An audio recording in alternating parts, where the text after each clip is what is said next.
Merhaba değerli izleyicilerimiz. Gerek ana vatanımız Türkiye'den gerekse de dünyanın pek çok noktasından bizi izleyen herkese sağlıklı ve mutlu günler diliyoruz.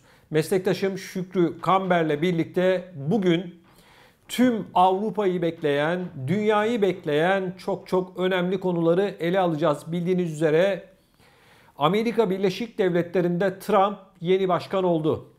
2 ay sonra göreve başlayacak. Peki bu durum Avrupa'da başta olmak üzere Türkiye'de yaşayanları nasıl etkileyecek? Trump'ın başkan olmasının perde arkasında ne var? Amerikan halkı ne istediği için Trump'ı seçti? Aynı durum Almanya başta olmak üzere Avrupa'da da söz konusu mu? Şükrü abi hoş geldin. Hoş bulduk. Şunu sormak istiyorum. Trump başkan seçildi. Tüm neredeyse Amerikan medyası Kamala Harris'in taraftarıydı ama yine Trump seçildi. Öldürmek istediler, yine Trump seçildi. Neden?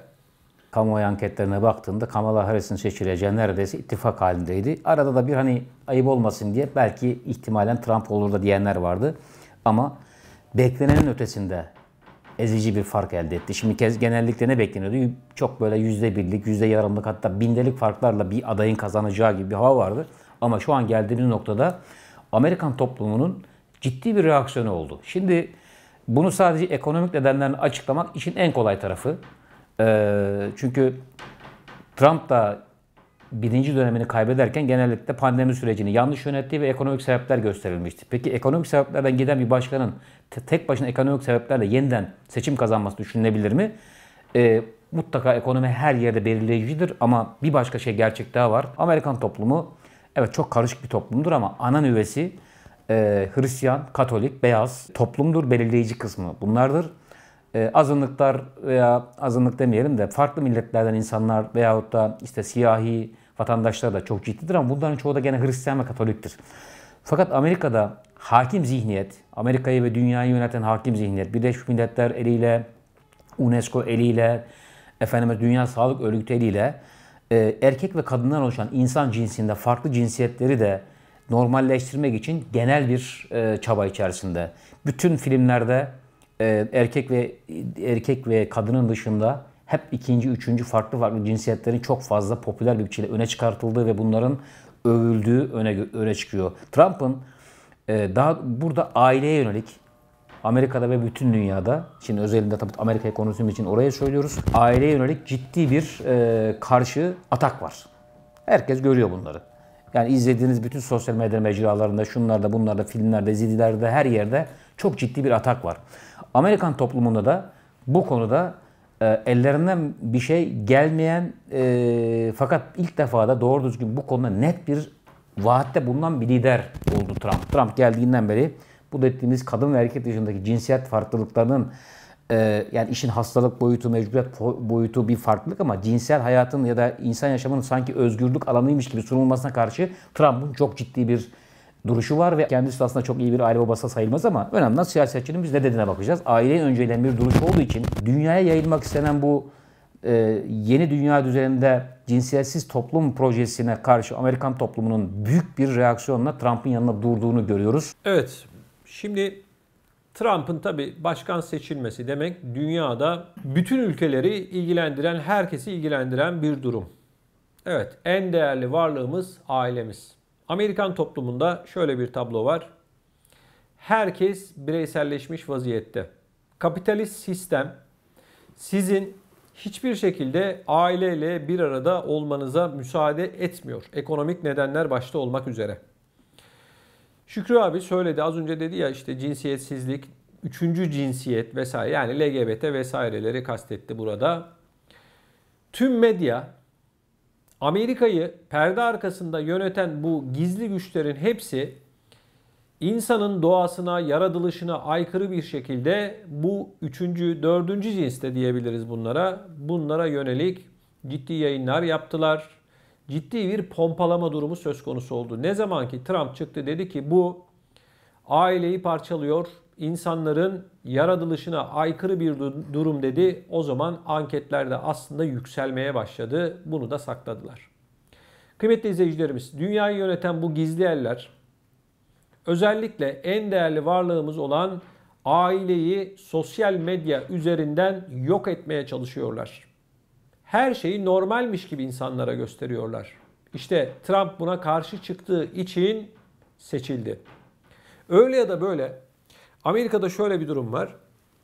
Aile hala güçlü ama insanlar çocuklarının ellerinden alındığını görüyorlar. Bakın Kaliforniya'da bir yasa var.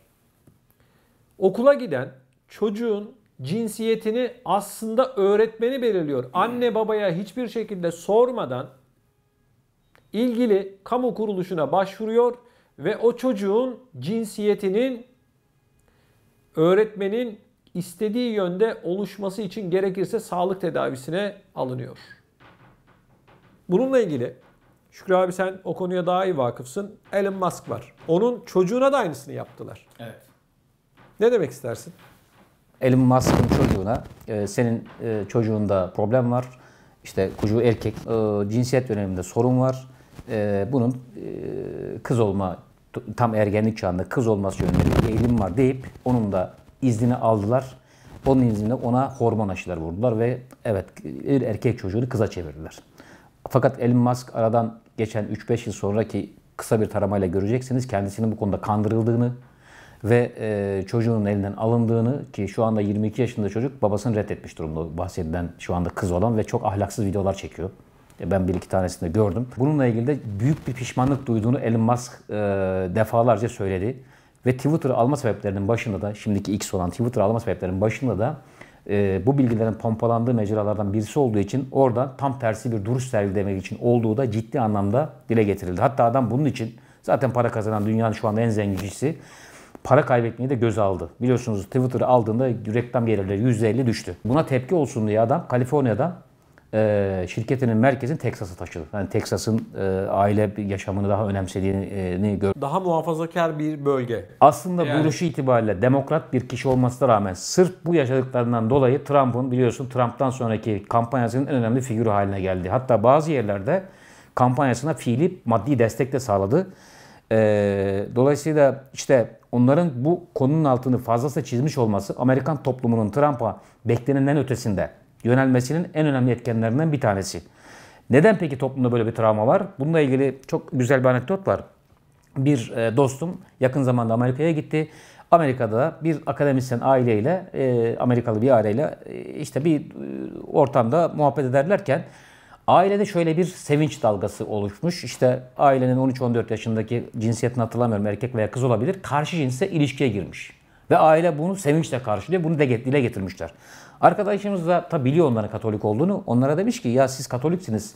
Peki sizin dininizde hem bu yaşta cinsel ilişkiye girmek hem yaş itibariyle hem de inancınız itibariyle yanlış değil mi demiş.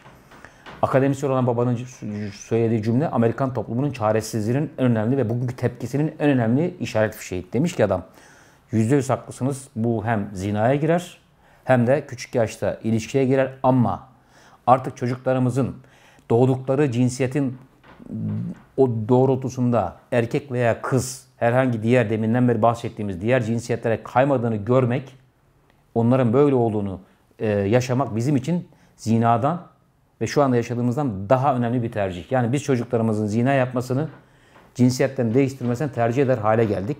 Demiş ki peki buna bir şey yapamıyor musunuz? Yani siz ailesiniz. Ne yazık ki demiş yani işte gördüğünüz gibi bütün deminden bahsettiğimiz gibi bütün hakim medyalardan, bütün sosyal medyalardan, bütün her yerden tam tersi karşı cinsiyete geçmek veya cinsiyetsiz olmak veya orta cinsel olmak pompalanıyor.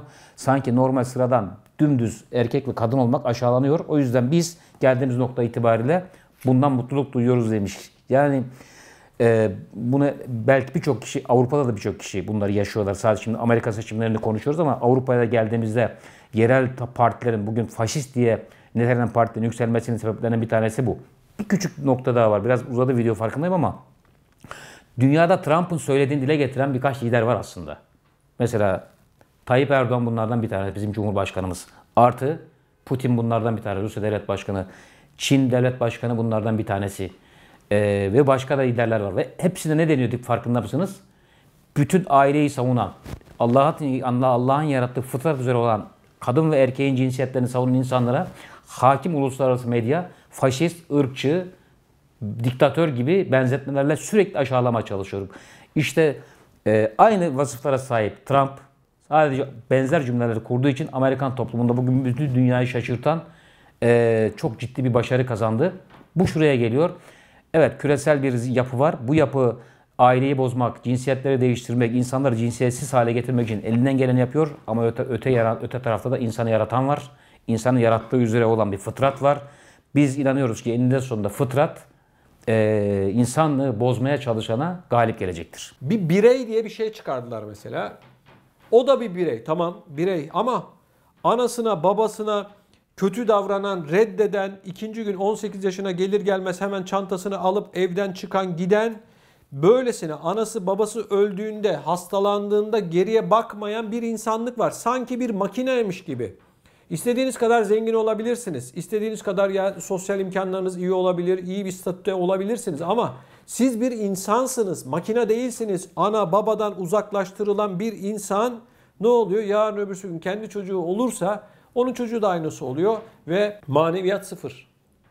Trump mesela dini hep ön plana çıkardı. Oy almasının en büyük nedenlerinden bir tanesi de bu. Avrupa'da da aynı durum var. Avrupa'da Trump'ın izinden gidiyor. Avrupa'nın içerisinde AfD gibi partilerin yükselmesi, İtalya'da da aynısı oldu biliyorsunuz. Yükselmesinin temel nedeni aile kavramına sahip çıkanlar, kendi ırklarını korumaya çalışanlar diye düşünüyorum. Bunu ayrıca konuşalım. Bu Avrupa için de başlı başına bir konu bence. Evet. Ya Avrupa'da yaşayan vatandaşlarımız özellikle bu konuyla ilgili ne düşünüyor çok merak ediyorum.